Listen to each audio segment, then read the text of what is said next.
اللي حصل النهاردة حاجة ما كانش حد متوقعها. شاب اسمه آدم رمى نفسه من بلكونة شقته في الدور 20.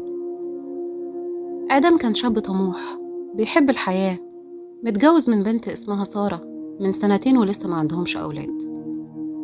عنده شغل وعنده خطط، ده غير حبه للسفر والتغيير، وكان حاجز رحلة لباريس الشهر الجاي.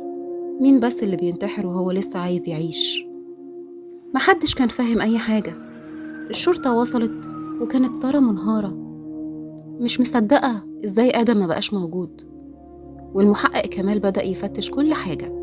الشقة كانت مترتبة، ولا أي أثر لأي صراع، بس الكاميرات سجلت دخول آدم للعمارة وكان كويس جدا.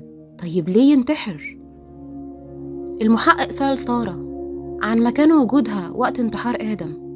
ردت وقالت إن هي كانت تعبانة ونايمة بعد يوم شغل طويل. لكن حصلت حاجة قلبت كل الموازين. استنوني في الجزء التاني عشان اللي جاي أقوى.